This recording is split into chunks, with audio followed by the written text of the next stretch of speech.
চলে যাবেন মিশরের সেই দেশে। বাস্তবে আছেন আমার সামনে, কল্পনায় চলে যাবেন সেই দেশে। ওই মিশর নামক দেশের বাচ্চা, এগুলি কোরআন থেকে বলতেছি। আল্লাহ বলছেন আহসানাল কাসাস, সূরা ইউসুফ হলো উত্তম কাহিনী। এটা শুনলে তোমাদের জন্য অনেক ইবরত, অনেক শিক্ষণীয় বিষয় আছে না নাই? লাকাদ কানা ফি ইউসুফা ওয়া ইখওয়াতিহি আয়াতুল লিসাইলিন। যারা জানতে চায় তাদের জন্য এই সূরার ভিতরে, ইউসুফ নবীর ঘটনার ভিতরে বহুবিধ শিক্ষামূলক বিষয় যিনি রেখে দিয়েছেন তিনি কে? শিক্ষা আছে। দেশের বাচ্চা এখন স্বপ্ন দেখে, ভয়ঙ্কর স্বপ্ন, যে নীল নদ থেকে মিশরের মাঝখানে একটা নদী, এটার নাম নীল নদ, ঐতিহাসিক। যেই নদীটা সরাসরি জান্নাত থেকে আসছে। আর একটু আসতে বলেন সুবহানাল্লাহ।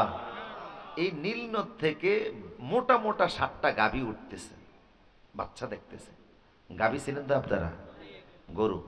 7টা গাভী খুব তরুতাজা, সুস্বাস্থ্যের অধিকারী, দেখতে খুবই সুন্দর। এইরকম 7টা গাভী উঠতেছে। وقال الملك إني أرى 7 بقرات سمان يأكلهن 7 عزاف و7 سنبلات خضر وأخرى يابسات। দেশের বাচ্চা বলল, আমি একটা ভয়ঙ্কর স্বপ্ন দেখলাম। আমি দেখি 7টা মোটা তাজা সুস্বাস্থ্যের অধিকারী গাভী নীলনদ থেকে উঠে আসতেছে। এগুলি এসে মিশরের জমি দ্বারা হাঁটতেছে, মিশরের জমিনের দিকে হাঁটতেছে। 7টা গাভী একসাথে হাঁটতেছে, অত্যন্ত সুদর্শন, দেখতে বড় চমৎকার সুন্দর। হঠাৎ করে দেখি পিছনেও 7টা গাভী আসতেছে। পিছনের যে 7টা গাভী, ওই গাভীগুলিনের শরীরে কোনো রক্ত নাই, মনে হচ্ছে যেন কোনো মাংস নাই, একেবারে কঙ্কাল, হাড্ডিসার, চামড়াটা পেটটা ফিটের সঙ্গে লেগে আছে, একেবারে দুর্বল, হাঁটতে কষ্ট হচ্ছে। এরকম জীর্ণ শীর্ণ গাভী হলো 7টা, আর মোটা তাজা হলো, বুঝতেছেন কথা? মোটা তাজাগুলি সামনে, দুর্বলগুলি। হঠাৎ করে দেখলাম যে দুর্বল গাভীগুলি এসে মোটা তাজা 7টা গাভীরে সাবাইয়া সাবাইয়া গিলে খেয়ে ফেলতেছে। এমন ভাবে খাইছে, চামড়া সহকারে, পায়ের খুরগুলি সহকারে সাবাইয়া খাইছে, মানে কিছুই আর বাকি নাই। ভয়ঙ্কর স্বপ্ন। আরো দেখলাম 7টা সবুজ শীষ, যে শীষগুলির ভিতরে ফসল আছে। ধানের শীষ দেখছেন না আপনারা? যেটার মধ্যে ধান হয়, গমের শীষ যেটার মধ্যে গম হয়, এরকম শীষ সহকারে 7টা শীষ। ফাঁসে হলো আরো দুর্বল, ফসল নাই, ধান নাই, এরকম শুকনা শুষ্ক 7টা শীষ। হঠাৎ করে দেখলাম যে শুষ্ক 7টা শীষের মধ্যে আগুন লাগছে। ওই আগুন আইসা 7টা বালর যেগুলি সবুজ শীষ ছিল, ওই আগুন আইসা এগুলিকে কালো বানিয়ে দিছে, সবগুলি জ্বলা শেষ। এই দৃশ্য দেখার পরে বাচ্চা দেশের মন্ত্রী মহোদয় যারা আছে, গণক যারা আছে, জ্যোতিষ বিজ্ঞানী যারা আছে, সবাই ডেকে বলল, তোমরা আমাকে ফতুয়া দাও। ইয়া আইয়ুহাল মালাউ আফতুনি ফি রুইয়া ইন কুনতুম লিরুইয়া তা'বুরুন। দেশের সব জ্ঞানী গুণী লোকদেরকে বলল, তোমরা বলো তো আমি স্বপ্নে কি দেখেছি, আমার স্বপ্নটার ব্যাখ্যা কি? লোকেরা বলল, আপনার এটা একটা বাজে স্বপ্ন। কি স্বপ্ন? কি ভাগলামি স্বপ্নে দেখছেন? 7টা মোটা তাজা গাভী রে 7টা দুর্বল গাভী খেয়ে ফেলছে, এটা হয়? 7টা তাজা শীষ আর 7টা শুষ্ক শীষ, শুষ্ক শীষের সাথে আগুন লাগছে, ওই আগুন আইসা ভালো শীষগুলি কালো বানাই দিছে। এটা কি স্বপ্ন দেখলেন? এটা একটা বাজে স্বপ্ন, এর কোনো ব্যাখ্যা নেই। উনি বললেন যে না, আমার স্বপ্নের ব্যাখ্যা চাই। এমন সময় যে কি শরবত খাওয়ায়, কি খাওয়ায়, সেও তো রাজ দরবারে চাকরি করতেছে, বুঝেন না? সে দেখলো বাচ্চা স্বপ্ন দেখেছে, কেউ স্বপ্নের ব্যাখ্যা বলতে পারে না। তখন সে বলল, বাচ্চা আমার দীর্ঘ 7 বছর পরে মনে পড়ছে, জেলখানার ভিতরে একটা লোক আছে, তার নাম হলো ইউসুফ, ইয়াং মানুষ, যুবক মানুষ, স্বপ্নের ভালো ব্যাখ্যা সে বলতে পারে। আল্লাহু আকবার, আল্লাহু আকবার। স্বপ্নের সুন্দর ব্যাখ্যা তার জানা আছে। আমরা দুইজনও জেলখানায় থাকা অবস্থায় স্বপ্ন দেখেছিলাম, উনি যেইভাবে ব্যাখ্যা করছে ফলাফল সেই রকম হয়েছে। আমি বাইসা গেছি, রুটি হলাই শলিবুদ্ধ হইয়া মারা গেছে। কাজে আপনি যদি আমার জেলখানায় পাঠিয়ে দেন, আমি জেলখানা থেকে আপনার স্বপ্নের ব্যাখ্যা নিয়ে আসতে পারবো। বাচ্চা বললেন, ঠিক আছে যাও। মনোযোগ আসেনি আপনাদের? জেলখানায় যাও, জেলখানায় গিয়ে জেনে আসো। এই লোকটা এখন জেলখানায় গেলে অনেক লম্বা কথা। জেলখানায় গিয়ে বলল, ইউসুফ আইয়ুহা সিদ্দিক, হে সত্যবাদী বন্ধু, দেশের বাচ্চা স্বপ্ন দেখেছে 7টা সতেজ শক্তিশালী গাভীরে 7টা দুর্বল গাভী খেয়ে ফেলছে, চাবায়া খাইছে, চামড়া সহকারে খাইছে, নখগুলি সহকারে খাইছে, কিচ্ছু রাখে নাই, শুধু রশিটা বাদ। আর খুঁড়া খুঁড়া ছিলেন না আপনারা, গরু যে বাদে কি বলে এটারে, এইটা সারা সব চাবিয়ে খেয়ে ফেলছে। আর 7টা শাল ভালো শীষ আর 7টা দুর্বল শীষ। আপনি বলুন তো সপ্তাহটার ব্যাখ্যা কি? ইউসুফ আলাইহিস সালাম বললেন, 7টা দুর্বল গাভী 7টা তরু তাজা গাভী রেখে ফেলেছে, তার মানে হলো আগামী 7 বছর গোটা মিশর দেশে অনেক ফসল হবে। যেই পরিমাণ ফসল নিয়মিত হয় তার থেকে বেশি কয় বছর আগে যদি ক্ষেতের মধ্যে দান হইতো 1 করায় 2 মন, এখন হবে 4 মন। কথা বুঝেন কিনা? আগে যদি 100% জমিতে গম হইতো 10 কেজি, এখন হবে 20 কেজি। আগামী 7 বছর ফসল অনেক বেশি হবে, কিন্তু তারপরের 7 বছর এমন দুর্ভিক্ষ হবে, বৃষ্টি হবে না, কোনো ক্ষেতের মধ্যে কোনো ফসল হবে না, গরুর ওলানে দুধ থাকবে না, ছাগলের ওলানে দুধ থাকবে না। গোটা মিশর দেশ, আশপাশের সিরিয়া লেবানন সহকারে আশপাশের দেশের ভিতরে প্রচন্ড দুর্ভিক্ষ দেখা দিবে। আল্লাহু আকবার, আল্লাহু আকবার। 7 বছর ফসল হবে আর 7 বছর দুর্ভিক্ষ থাকবে।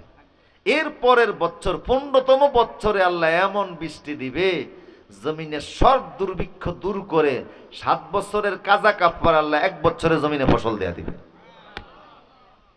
এই হলো তোমাদের সত্যের ব্যাখ্যা। এই লোক চলে গেছে, বাচ্চার কাছে গিয়ে বলার পরে বাচ্চা তো আরো অবাক, যে আমার দেশের মধ্যে এমন কাজ হবে, 7 বছর ফসল হবে, পরে 7 বছর হবে না, এই তো আরো ভয়ঙ্কর জিনিস। কথা বুঝতেছেন কিনা? কাজে তোমার সত্যের ব্যাখ্যা বলে দিয়েছে, ইউসুফ কোথাও তার জেলখানা থেকে দিয়ে আসো। জেলারকে নির্দেশ দিল, ইউসুফকে মুক্তি দাও। মন্ত্রীরা গেলেন ইউসুফকে আনার জন্য, কিন্তু ইউসুফ আলাইহিস সালাম বললেন, না, আমি জেল থেকে বের হব না, আমি জেল থেকে বের হব না, আমি যাব না। কেন যাবেন না? বাচ্চারে বলো ওই নারীদেরকে এনে জিজ্ঞেস করতো, নারীদের চক্রান্তের শিকার হয়ে রাষ্ট্রীয় আইনে আমারে জেল দিছে, আজকে 12টা বছর আমি জেলে।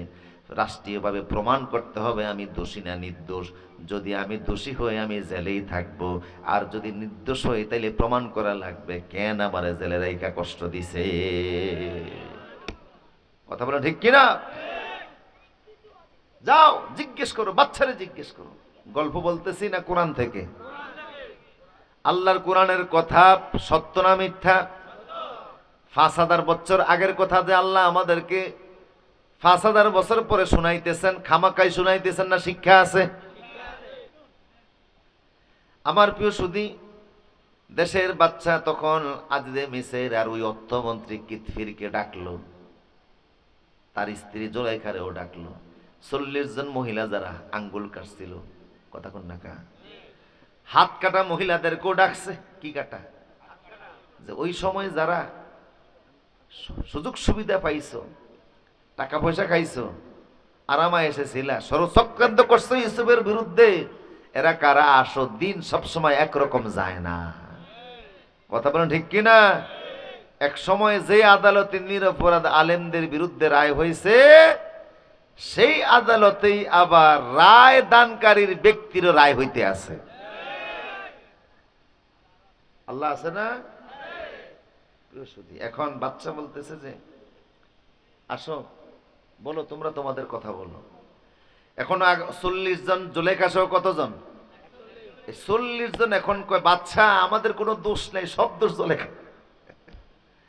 এই মহিলা যা কিছু করছে আছে, তার প্ররোচনে আমরা পরিচিত হয়েছি, একই সুরে সুর মিলাইছি, একই তালে তাল বাজাইছি, আসলে আমাদের মৌলিক কোনো। এখন জুলেখা বলে, ক্বালাত ইমরাতুল আজিজ আল-আনা হাসহাসা। কি চমৎকার কথা! আল্লাহু আকবার বলেন। আল-আনা হাসহাসাল হক, সত্য তো প্রকাশিত হয়েই গেছে। মিশরের আজিজ রে, মিশরের বাচ্চা, আসলে ইউসুফের কোনো দোষ ছিল না। ওয়া ইন্নাহু লামিনাস সাদিকিন, ইউসুফ ছিল সম্পূর্ণ নির্দোষ, সত্যবাদী। এই অপরাধের জন্য ইউসুফরে আমি প্ররোচনা করেছি, তবে ইউসুফ শুরু থেকে শেষ পর্যন্ত সম্পূর্ণ পবিত্র। আল্লাহু আকবার। দোষ আমার, শাস্তি দিলে আমারে দেন, ইউসুফের কোনো দোষ। ইউসুফ আলাইহিস সালামকে এখন জানানো হলো, ইউসুফ আপনি নির্দোষ প্রমাণ হয়েছেন। ইউসুফ বললেন এই ঘোষণাটা গোটা দেশে দেওয়া লাগবে। রাষ্ট্রীয়ভাবে ঘোষণা দেওয়া হলো। চক্রান্তের শিকার হয়ে ইউসুফ জেলে গেছে, আসলে তার কোনো দোষ ছিল না। বুঝতেছেন আপনারা কথা? কষ্ট হচ্ছে মনে হয় না? দোয়া করে দেই। হ্যাঁ আমার প্রিয় সুদীপ, ওয়া ইন্নাহু লামিনাস সাদিকিন, ইউসুফ আলাইহিস সালাম সত্যবাদী প্রমাণ হয়েছে কি হয় নাই? ইন্নী লাম আখুনহু বিল গায়বি, ইউসুফ বললেন আমি খেয়ানত করি নাই, কারণ আমি ভয় করি একমাত্র কাকে? আমার প্রিয় সুদীপ, অনেক কথা শর্ট করে দিচ্ছি। শেষ পর্যন্ত বাদশা ইউসুফ আলাইহিস সালামকে বললেন আপনি আসেন, আপনি নির্দোষ প্রমাণিত হয়েছেন, আপনি এখন জেলখানা থেকে সসম্মানে আসুন। ইউসুফ নবীর জেলখানা থেকে সসম্মানে নিয়ে, ইউসুফ আলাইহিস সালামকে জেলখানা থেকে সসম্মানে নিয়ে বাদশা নিজের কাছে বসাইলেন। বললেন ইউসুফ এবার আপনি আমারে সরাসরি বলুন আমার সত্যের ব্যাখ্যা কি? ইউসুফ আলাইহিস সালাম বললেন আগামী 7 বছর দেশের ভিতরে পরিমাণের চাইতে বেশি করে ফসল হবে, পরবর্তী 7 বছর প্রচন্ড দুর্ভিক্ষ দেখা দিবে। বাচ্চা বলল এই মুসিবত থেকে মিশর দেশকে দেশের বাচ্চা হিসাবে রক্ষা করার আমার উপায় কি? ইউসুফ আলাইহিস সালাম বলেন একটাই উপায়, এই 7 বছর যেই পরিমাণ ফসল হবে সব খাওয়া যাবে না, কিছু খাইতে হবে, কিছু রাখতে হবে। কথা কোন না? রাখার একটা পদ্ধতি হলো যে গমের শীষের মধ্যে করে গম হবে, ধানের শেষে ধান হবে, ওই ফসলগুলি শীষ থেকে আলাদা করা যাবে না, গমকে শীষ থেকে আলাদা করা যাবে না, উদ্বৃত্ত জমাকারী ফসলগুলিকে শীষ সহকারে রাখা লাগবে, শীষ সহকারে জমা রাখা লাগবে। 7 বছর যখন আপনার সারা দেশের ভিতরে দুর্ভিক্ষ আসবে, তখন শীষ সহকারে যে খাদ্যগুলি জমা রেখেছেন ওই জমাকৃত খাদ্য থেকে মিশরের দেশটাকে আপনি জনগণের মাঝে খাদ্য বিতরণ করে দেশটাকে আপনি ঠিক রাখবেন। আর একটু জোরে বলুন। বললেন এত বড় দায়িত্ব মিনিমাম 15 বছরের বিষয়। কথা বলেন ঠিক কিনা? আমি পারবো না। এই কাজের জন্য কারে দায়িত্ব দিতে পারি? ইউসুফ আলাইহিস সালাম বললেন যদি আপনি ভালো মনে